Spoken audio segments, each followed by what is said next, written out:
Hey guys, it's Vanessa, the registered dietitian from Healthy Hints, here talking about organic milk versus raw milk versus regular non-organic milk. Is there a difference? What is the difference?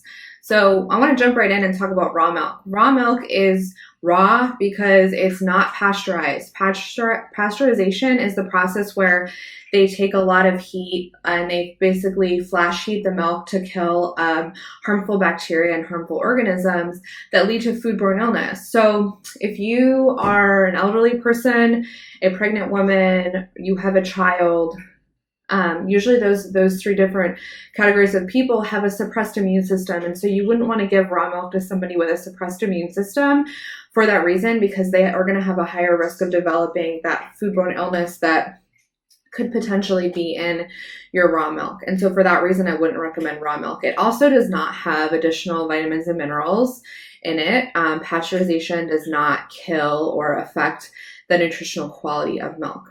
So moving on, I've got organic milk and I've got regular non-organic milk with me right now.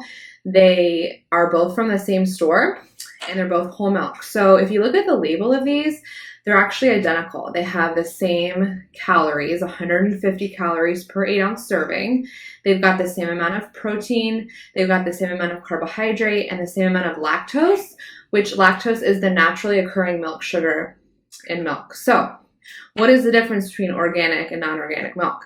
So organic milk, the cows that produce organic milk are going to have feed that is organic feed, and they're going to have feed that is free of genetically modified organisms. And so that's a good thing, right? The cows that produce the non-organic milk could be fed feed does have GMO ingredients in that feed. The other difference, or possible potential difference between organic and non-organic, is the use of recombinant bovine growth hormone, or it can also be called bovine somatotropin. On the label, it's listed as RBST. There's a very small part of the label that will say our cows in our dairy farm are not treated with this hormone. And so this is a synthetic hormone that is used by some dairy farmers to increase the production of the milk in their cows, usually only about 10%, but for a farmer that's pretty significant. So the good thing is that a lot of milk, even if it's not organic, is they're no longer using that bovine growth hormone or that RBST hormone in their cows because people just don't want it in there. So for that reason, I think that's great that they're listening. So really, to wrap up, there really isn't too much of a nutritional difference between organic milk and non-organic milk. But if the GMO perspective is important to you, then that would be a reason to do organic milk over non-organic milk.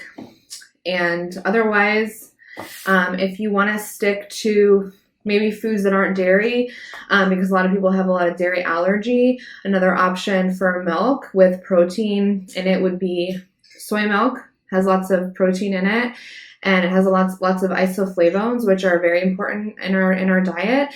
And then you also have a milk like hemp milk, which is non-dairy, but again, it's going to have that additional protein, which is one of the good benefits to milk, is that it is a good protein source. So anyway, thanks so much for watching. Remember to like and follow us on Facebook for more healthy hints and tips and recipes.